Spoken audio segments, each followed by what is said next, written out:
आरहत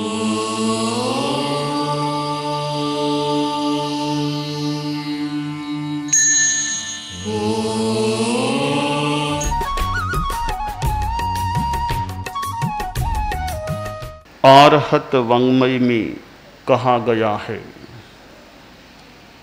परिक्रमा चौहिम झानेहिम अट्टेणम झानेणं रुद्रेणं झानेणं धम्मेणं झानेणं सुक्केणं झानेणं। आदमी के जीवन में धर्म का महत्व है और धर्म का महत्व इसलिए है कि उसकी आराधना से यह जीवन भी अच्छा बनता है और आगे का जीवन भी अच्छा रह सकता है, आगे का समय अच्छा रह सकता है। धर्म के अनेक अंग हैं और संक्षेप में 3 अंग धर्म के हैं। अहिंसा संयमो तवो। अहिंसा धर्म है, संयम धर्म है, तप धर्म है। शास्त्रकार ने कहा, धम्मो मंगल मुक्तित्थम अहिंसा संयमो तवो देवावि तंग नमं संति जस्य धम्मे सयामनो। कि धर्म उत्कृष्ट मंगल है।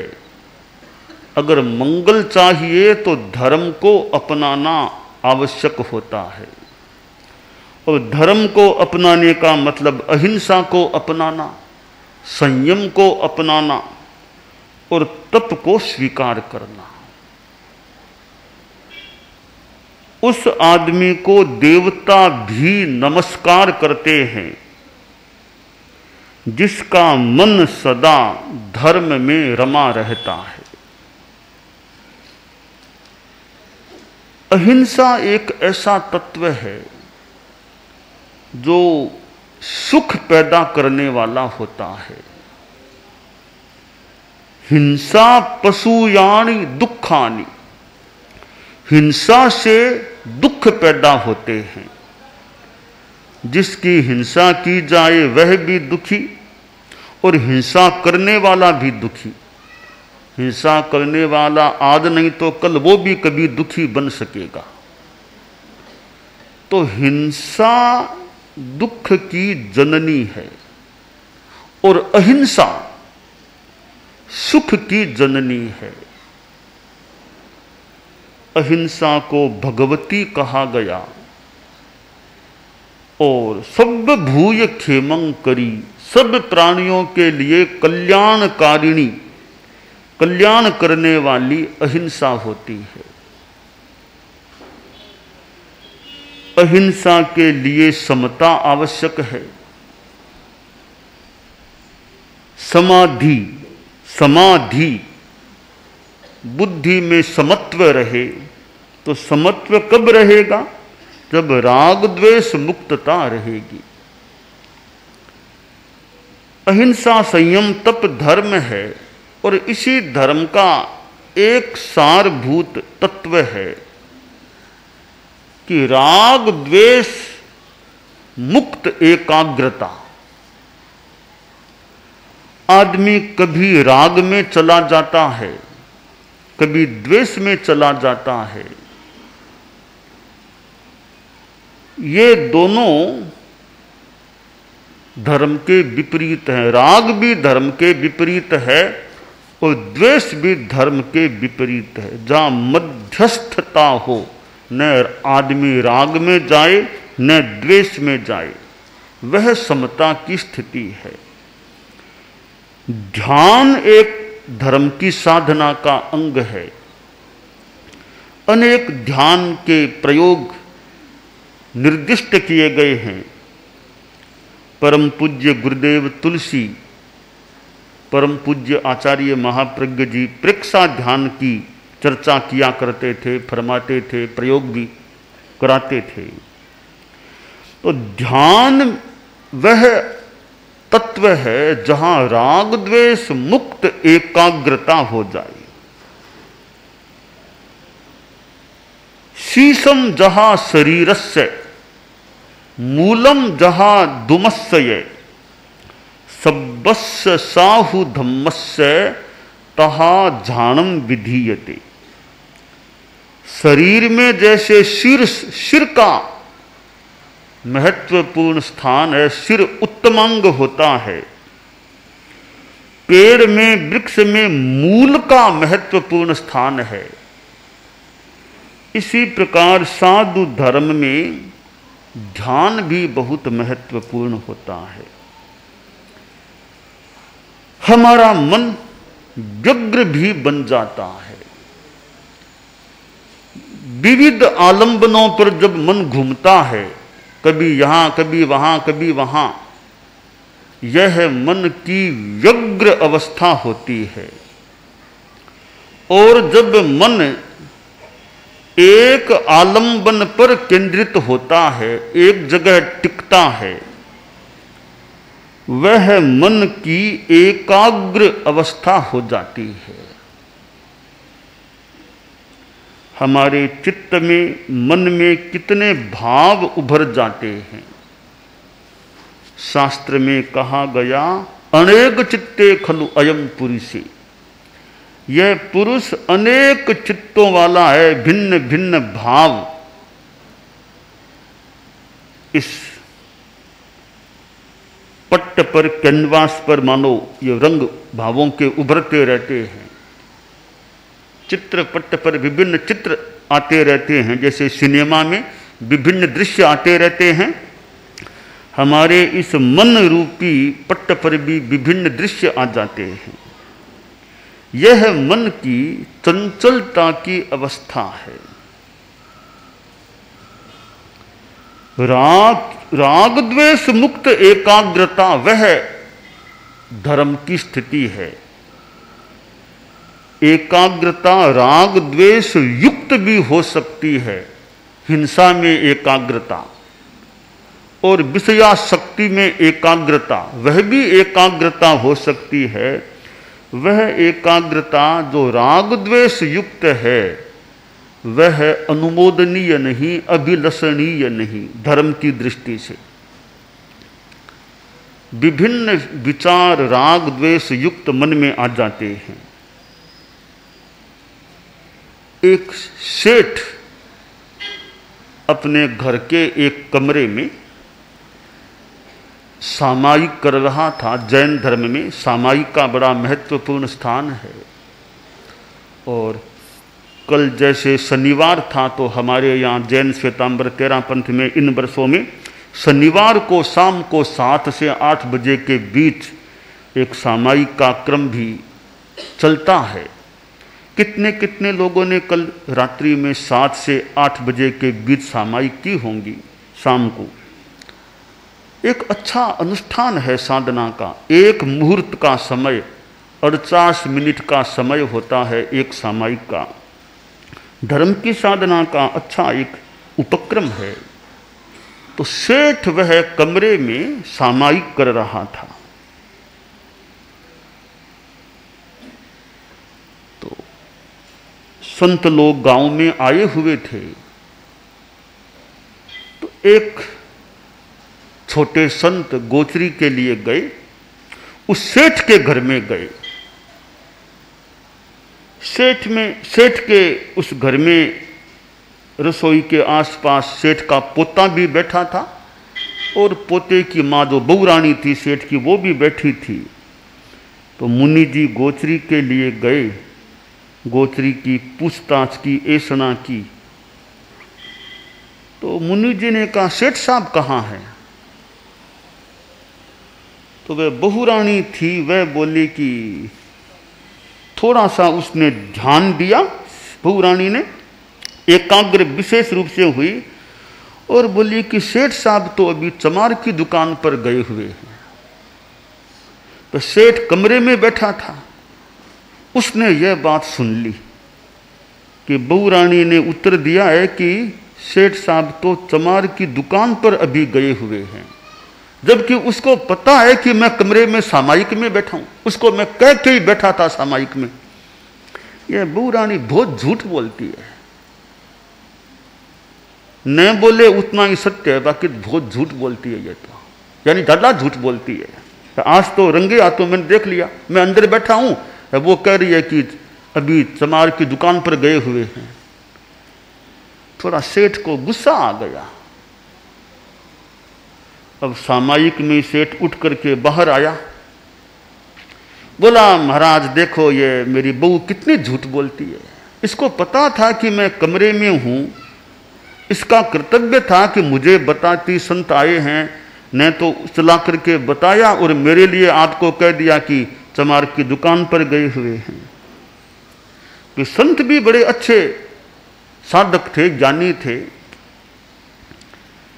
तो संत भी थोड़े मुस्कुराए, बोले सेठ साहब आप थोड़ा शांति से बात कर लो, सामायिक में है, ऐसे भी सामायिक में तो गुस्सा नहीं करना चाहिए, ऐसे भी गुस्सा तो खराब ही होता है, गुस्सा जनरली खराब होता है, गुस्सा काम का नहीं होता। सामायिक में तो करना ही नहीं, फिर बिना सामायिक भी ज्यादा गुस्सा काम का नहीं होता। आदमी को शांति रखनी चाहिए, धैर्य रखना चाहिए। महाराज ठीक है, पर ये झूठ बोलती है, तब मन में थोड़ा गुस्सा आ गया। संत ने कहा आप ठीक, अब आप शांत हो गए हो, मैं आपको बताऊं कि बताइए महाराज आप, पर ये बहू रानी झूठ बोलती है, मुझे बहुत बुरा लगता है। तो वो बहू तो सीधी बात करती नहीं थी सेठ साहब से, पुराने जमाने में यूँ बहू ससुर से यूँ बात सीधी नहीं करती थी, तो वो तो सीधी ऐसे भी नहीं बोलती थी, अपने बेटे के माध्यम से ही कोई बात करती थी, करनी होती तो ससुर जी से प्राय। तो संत बोले कि सेठ साहब देखिए आप अभी कहाँ थे, क्या कर रहे थे? कि महाराज आप खुद देख लो, मुख पट्टी बंदी है, आप देख लो मैं क्या कर रहा हूँ, सामायिक में हूँ मैं और अंदर कमरे में था मैं तो संत बोले सेठ साहब कमरे में थे, आप क्या कर रहे थे, सामायिक में क्या कर रहे थे? आप देख लो माला हाथ में है मेरे, तो नौकार मंत्री की माला जप रहा था मैं तो। संत ने भी थोड़ा गहराई से ध्यान दिया, कहा अच्छा सेठ साहब अभी आप अंदर थे ना, तो आपके मन में क्या बात आ रही थी? अब मन की बात आप छोड़िए, मन की क्या बताऊं आपको, मन में तो विभिन्न विचार आ जाते नहीं, कि फिर भी अभी जस्ट थोड़ी सी देर पहले आप यहां आए, उससे पहले मन में क्या आपके विचार था? कहा महाराज अब मन की बातें तो मन में ही रहने दो, आप क्यों पूछते हो? मन की बात मन में ही रहने दो, मन की हर बात को बाहर नहीं लाना चाहिए। वचन में आने के बाद बात बढ़ सकती है, मन में तब तो ठीक है, मन में पड़ी है, कौन देखता है मन को, कोई ज्ञानी भले देख ले, तो मन की बात मन में ही पड़ी है नहीं, फिर भी आप इच्छा हो तो बताइए ताकि बात का स्पष्टीकरण हो जाए। बोला महाराज हम तो गृहस्थ लोग हैं, विभिन्न काम करते हैं, विभिन्न बातें मन में आती है, तो अभी क्या, अभी मेरे मन में यह आ रहा था कि यह सामायिक थोड़ी देर में पूरी हो जाएगी, तो मेरे जूते फट गए हैं, तो सामायिक पार करके मैं चमार की दुकान पर जाके आज जूते ठीक कराऊंगा। यह विचार में मन में आ रहा था, सोच रहा था बस सामायिक पूरी हो जाए, चमार की दुकान पर जाऊं और वहां जूते ठीक कराऊं। तो मेरे मन में वो चमार की दुकान थी, यानी मैं चमार की दुकान को याद कर रहा था कि जाना है। तब संत बोले सेठ साहब आपकी बहू रानी ने गलत क्या कहा? यही तो कहा ना कि अभी चमार की दुकान पर गए हुए, आपके मन में तो चमार की दुकान थी ना। हाँ ये बात तो ठीक है। अब सेठ को लगा रे ये संत भी बड़े ज्ञानी है और मेरी बहू रानी गृहस्थ होते हुए भी अच्छी एक श्राविका, अच्छी ज्ञानी है। संत बोले आपकी बहू रानी बहुत अच्छी साधिका है, श्राविका है, बहुत समझदार भी है, थोड़ी गहराई में ध्यान साधना में जाने वाली है, तो इसने आपके एक भावात्मक रूप को प्रकट किया कि वे चमार की दुकान पर गए हुए हैं। सेठ बड़ा प्रसन्न हुआ कि बहुत पहुंची हुई एक साधिका मेरी बहुरानी है। मेरे लिए तो एक प्रसन्नता की बात है कि ऐसी बहू मेरे घर में है, इतनी अच्छी कोटि की साधिका बनी हुई है।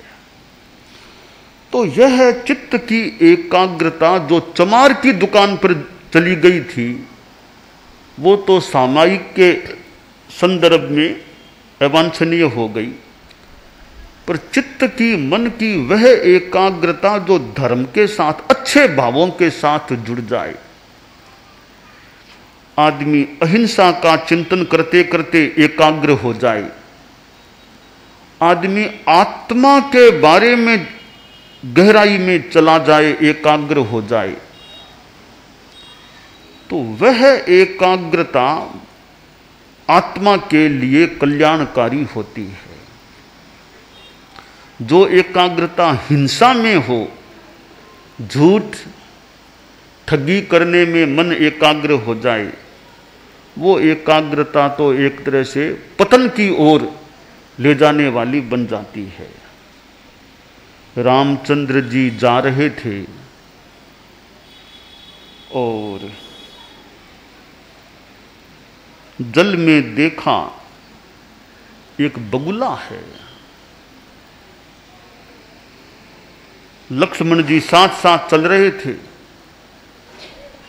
और लक्ष्मण जी से कहा, भैया देखो बगुले को देखो। पश्य लक्ष्मण पंपायाम बकह कियत धार्मिक है, मंदम मंदम पदम धत्ते जीवानाम बद संकया।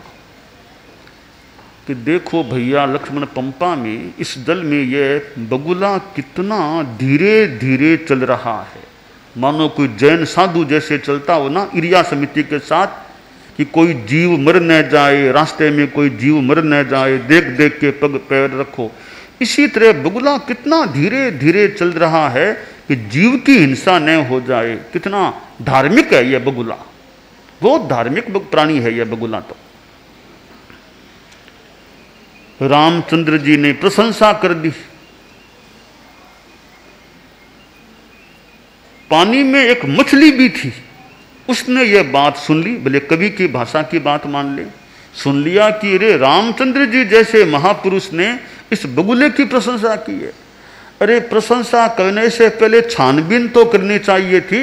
हर किसी की प्रशंसा कर देते हैं ऐसे बिना छानबीन किए, मानो कि ये भगवान तो भोले ही होते हैं, पूरा ध्यान नहीं देते कौन सा क्या प्राणी है। तो मछली से रहा नहीं गया, वह भी बोल पड़ी रामचंद्र जी को, कवि की भाषा मानी।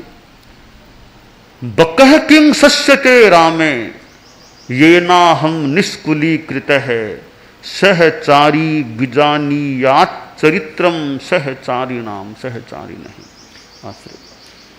बोली रामचंद्र जी महाराज, आप तो महापुरुष हो, आपको हम क्या कहें। अब बड़े लोगों को कहें भी तो क्या कहें। आपने बगुले की प्रशंसा की है, आप क्या जानते हो बगुले को, कब आप बगुले के साथ रहे हो। हम जानते हैं इस बगुले को जिसके साथ हम लोग रहते हैं।